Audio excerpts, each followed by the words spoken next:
Hi, everyone, and welcome to the Dance Teacher Pep Talk. I am your host, Amanda, and I am so glad you are here. This is a space for dance teachers and anyone interested in teaching dance who is looking for motivation and fresh ideas.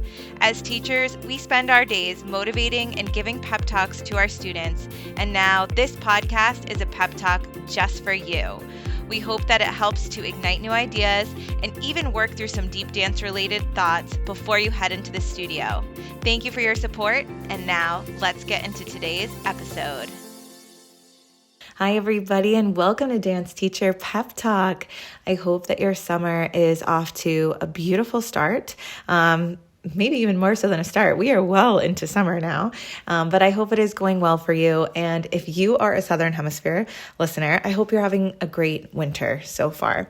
Today's episode really is going to be more geared towards the summer life of a dance teacher. However, Southern Hemisphere listeners, you can apply this however you need, because honestly, I think the content can happen in any season that we're going to talk about today. So when I was getting ready for this episode, I was really thinking about sharing things that I taught at summer dance, things that I learned from my teaching at summer dance, but something deeper was calling to me. And I think it is a need that we all have, something that we all search for. And this time of year, especially for summer, for so many of us, is a season where our schedule is different. Sometimes it's way full, way more full than usual. Sometimes it is less. And sometimes it's pretty similar.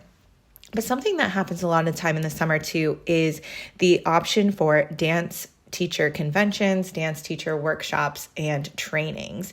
And I've been to many in my years of teaching, and they're all beautiful and have created such moments of inspiration for myself.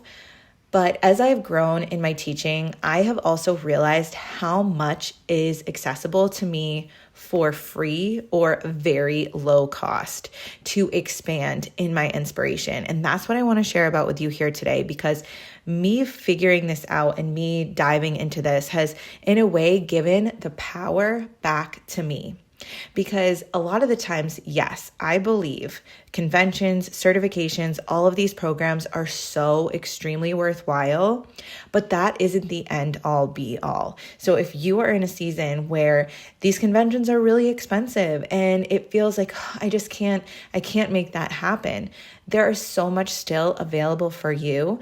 And I don't think we need to put the price tag on it, And I'm also in some certification programs right now, so I know that is very important. I'm not downplaying that in any way, but I'm just thinking of today's episode as a way of giving the power back to you and reminding yourself of all that you already hold and all that you're already capable of without having to seek outside validation of another certification on your plate, of another course that you're going to take.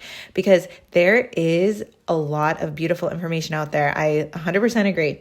But today is about finding what works for you and really developing a plan for yourself that's going to be something that you can still grow and learn from without emptying your wallet. Okay.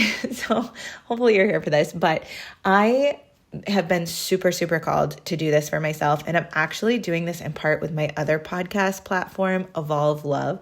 So I'm going to share a little bit more about that at the end of this episode. But as I was preparing this for Evolve Love, I felt this experience that I'm working on is going to relate also so much to the dance teacher world. And it has to do with a retreat, an at-home retreat, a self-retreat, a self-guided experience. And this is what I'm encouraging all of us to do, because it is summer. We might have more time and space to be able to do this. And I think it's really important. And when I looked up the definition of retreat, because I was interested, because for me, when I think of the word retreat, I think of coiling inside. And yet it's used to name all these things like wellness trips and, dance teacher expansion exercises, but the word is retreat on it. And the word retreat, according to my Google search here, it says at its core, retreat means to move back, withdraw, or draw away from a position, danger, or activity. So when we're retreating in the sense of taking a dance teacher retreat, I look at it more as the stepping back into ourselves to reassess and reframe what it is we are needing before moving forward. Retreating, in my eyes, is a going within. And like I said, I feel summer is a great season for that because the demands on our teaching is not always the same as the typical school year demands. And when I think about as I plan for the next season ahead, I cannot plan from a burnt out or depleted state of mind. I need to reignite that fire. And dance teaching is so important to me. I am so passionate about it, yes, but I also want to encourage myself to uplevel my teaching every year, just as I do for my students. And I like in the sense that I hope I'm upleveling my students in their training with every year. But I feel the same about teaching. I don't want to be the same teacher this year that I was last year. I want to grow, I want to learn, and I want to continue on that upward trajectory. So for me, one of the biggest keys to inspiration and creativity is allowing myself to grow, yes, but at the same time, allowing myself to rest. Because in the rest, there is so much growth because there is space to introduce new and there is space to just be. I have found personally for myself that when I am not putting pressure on myself to produce, I create space to allow for natural and organic thoughts to come in. And those thoughts then lead to breakthroughs in my teaching, breakthroughs in my choreography. And this morning when I was getting ready for the day, I had this thought in me that really applied, like I said, to the Evolve Love program that I'm working on. But it said, the thought came in my mind was, in order to teach, you must integrate. How can we say these things? How can we guide these exercises if we're not feeling the power of it for ourselves? So this retreat that I'm doing, particularly for my Evolve Love Week, is more centered around self-love. And as I was preparing for this week, basically what I'm doing is I'm taking a break from my other podcast so that I can go on a retreat week at home by myself so that I can then take what I find from that retreat experience to share with those of my followers over on the Evolve Love platform. And as I was getting it together, I'm like, wait a minute, we can do this for dance teachers too. So just as I'm taking a week off from Evolve Love to retreat, I want to encourage now what I'm learning to also be applied for dance teachers. And this whole concept of retreating actually sparked a further thought in myself. And I am creating an entire self-guided curriculum framework. And this is going to be launching through Evolve Love. It's totally free, but it's basically going to be an at-home study program that is catered towards you. And even though Evolve Love is a self-development space, this guide I feel can absolutely be used in the dance teacher sense. The guide is going to be launched early August. So if you are interested, I recommend you subscribing over to my mailing list on my Evolve Love platform. So that Instagram is @_Evolve Love. I'm going to link it in the show notes. But it is going to be a beautiful guide for yourself to set up where you're needing daily inspiration and knowledge. It is going to really grow from there. And also when you subscribe to my mailing list there, you'll also get every start of a Zodiac season, a newsletter with things to support you there in that Zodiac season. I know that's completely unrelated right now to dance teaching, but for some of you, you may be interested in that. So you would get access to that as well. So this resource that I'm creating, it's all about forming our curriculum for growth. But for me, it starts with the retreat. It starts with this experience where we are going to take a few days for ourselves to just give ourselves back some ideas of inspiration and creativity. And the way that I base this for the dance teacher is that we have 4 days here that I separated, and it costs incredibly low or next to nothing. Most of these things that we're going to be doing today are free. So when I think about the main role of a dance teacher, I had 4 ideas. And I know there are more for sure. It was hard to kind of do like an umbrella of each kind of thing here. But with these 4 roles, there are 4 days to our retreat. So however you want to do this for yourself, feel free. Like maybe some of these roles apply to you and some of them don't. But whatever pulls as, oh, this sounds cool. Like I want to try this for yourself. I highly recommend it. And please let me know over on my Instagram at Dance Teacher Pep Talk what you think of this retreat experience for yourself, because I would love to know if it is supportive for yourself, because I feel like it's supportive, but I'm just so curious. So when I think about the 4 roles that I separated here, I think about movement, creation, admin, coaching, and guiding. So our retreat is going to be based on 4 days with us here. So movement, we're teaching movement, we're teaching skills, we're teaching dance. And so for us, I think that it is so important as a movement teacher to be able to move yourself in a way that feels good. When we are moving, and it doesn't even have to be the style of dance that you teach, just movement in general, I find such a reconnection to the love and passion that we have for movement itself, because so many of us, our love and passion stems with dance. But what really is dance? It's this artistically beautiful movement. So with our movement day of our retreat, what I encourage you to do is to go on YouTube, search any genre of your choice, and see if there is a sample class that comes up. There could also be a local class in your area that may have drop-ins. And it doesn't even have to be dance. Maybe it's yoga, maybe it's Pilates.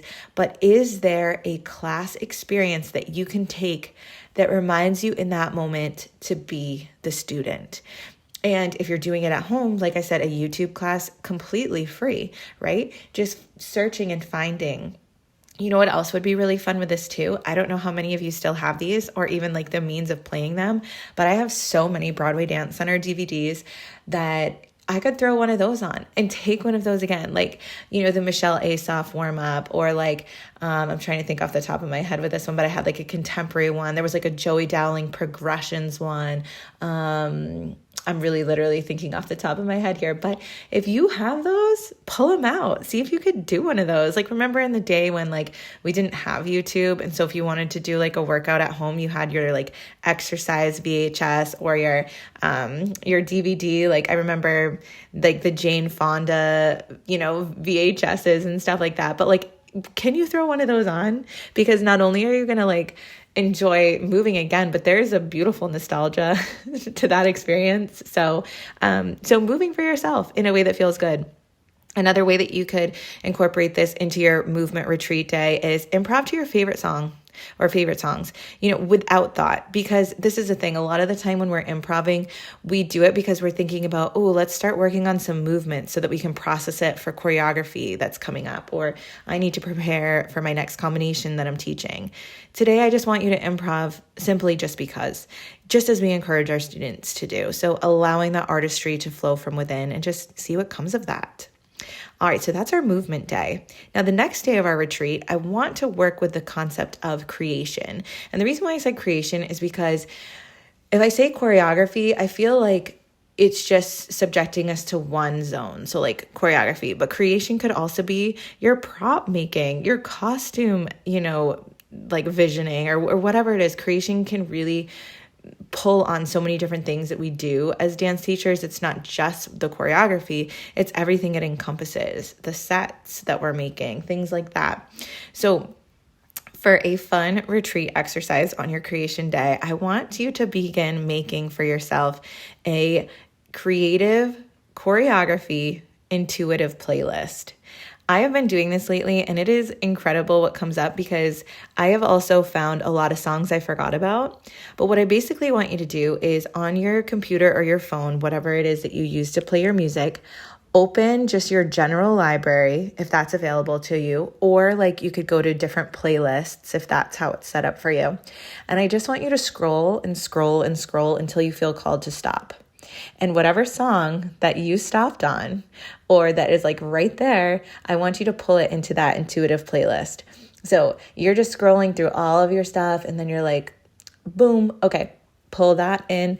And with this playlist, I so recommend just using these the next time you're trying to come up with a combination for class and just see what happens. Because honestly, I've done this exercise for myself now multiple times and the results have always been so good and so surprisingly good. It's really fun.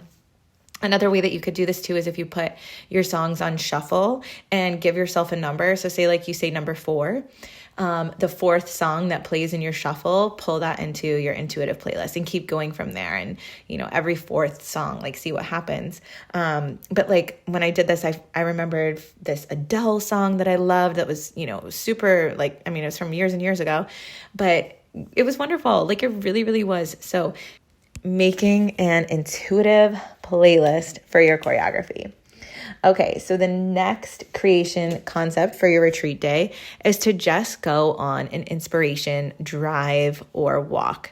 I have spoken about this before on the podcast. I'm not sure which choreography inspiration episode it was, but basically with this, what you do is you just go out on a walk or a drive and you just are mindful. You just take in what you see. You're not looking to produce anything from it. However, the list that you come up with could lead itself to production in a way.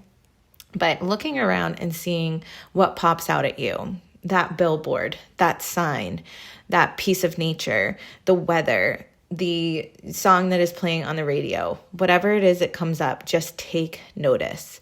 Because that could be something that helps to drive something in your creation process. Inspiration is everywhere we look, but it's funny because sometimes when we're looking around or just going about the monotony of our day-to-day, we don't notice these things. And yet it's the things right in front of us that sometimes creates our biggest inspirations. So I do recommend that. Okay, day 3. For day 3 of the retreat, think of your admin work. So for those of us, some of us really, work for the office, or we do admin, or we do things for the competition team, but all of us have admin because we're also working on our social media, we're working on our planning, our scheduling, like all of the things that we do that would be considered an admin task. And with this, I want you to think about what area in administration are you feeling the need to expand in? Do you feel that you need to be better versed in social media? Do you feel that you need to be better versed in software systems and using AI? Whatever it is, I want you to get specific. So even if it's like Facebook ads, okay, or maybe it's like reel production for Instagram, whatever it is. And I just want you to put in a Google search that says free training for, and then that item, because you're going to be amazed at how many people put out free trainings for these items that you're looking for to expand in. And it's right there. Like, I can't even tell you how many free trainings I've taken for various things over the years. And it's right there at your fingertips. And sometimes you only notice them if you already follow these creators, but maybe try just doing a search and see what comes up for you, because there could be something. It's usually like the free training that then draws you into the bigger program. So it's like, for me, like podcasting, like I've done a lot of free trainings around podcasting, but then like at the end, basically what they're doing, right, is they're selling their program. So it's like, and if you want to learn more on this, think about purchasing my podcast course for da-da-da-da. Because you listened, you get a percentage off. But there is a lot of value in the free trainings that are already offered right there. So I highly recommend doing that. So for your retreat day for admin, where we are expanding our knowledge is in that area or zone that we are looking to have more information in. And then that's going to help you to grow and spark some inspiration around that. Okay, for our 4th retreat day, I sampled that around the concept of coaching and guiding. And for this, the thought came to me that love and encouragement for others begins with love and encouragement for self. So for the coaching and guiding exercises on a retreat, I would recommend thinking about just giving back to yourself, because if you give back to yourself, that is going to then give you the energy and the willpower and the knowledge or the content to be able to then reach out for others. So we cannot give from a depleted space. So this is the day to do all the things, like take the bath, go on a walk, lay out under the stars, do the things that feel really uplifting in a way where you're just acting on instinct. Do the meditation, do the journaling. What is coming up for you here? And if you are needing more guidance around this, I definitely recommend you follow my other podcast, Evolve Love, because it's really centered around self-development. And these are there are lots of ideas there that you could do to just like do that. But the other thought that I had with coaching and guiding too is being among professionals, because that's the one thing that an at-home retreat is not going to give you versus going to a convention or going to a hotel where we're doing this big 3-day workshop with all these dance teachers and you get to be with the professionals. So for coaching and guiding as our day 4, a way to be among professionals is to maybe see if there's a Zoom call. There's a lot of dance teachers out there that will or dance programs that will host Zoom calls to kind of, encourage community even when afar. So I haven't seen one in a while. I feel like this was more common during COVID, but, looking for that, or even too, just reaching out to your colleagues and saying like, hey guys, would you be able to get lunch this day or to grab coffee, or a friend too? And just like having that professional conversation atmosphere can be really inspiring and uplifting too. So being among professionals, I know, is definitely a part of the at-home retreat that we might not necessarily get. But search, honestly, I think you'd be surprised with what you come up with when you find, because I feel there's so much available to us in the summer months, especially around this. So I hope today's episode inspired you to take the time to pull back from your normal responsibilities, to dive into the things that reminded you of how beautiful it is to be a student and how that is then going to grow yourself as a teacher. Because we can't just continue going about the day-to-day tasks over and over. We're going to deplete in that way. We need to remind ourselves of that spark, of that inspiration that begins when we go within, when we take the time to be the student again. And if you're looking for more on this, like I said, you're definitely going to want to get my self-guided curriculum framework that is going to be launched with Evolve Love. So if you follow @_Evolve Love on Instagram, you'll see the sign up link there. And like I said, it's totally free. But I hope you have a beautiful rest of your day. I want to thank you so much for your listens and for your support. I will check back in with you in a couple weeks. And if you think that a colleague of yours would really benefit from this episode, I would love if you would send it to them. And let me know if you end up taking this at-home retreat for yourself. Let me know how it works out for you, because I'm actually going to be doing this for myself, and I'm excited to see what happens. So I hope you have a great rest of your day, and I will talk with you very soon.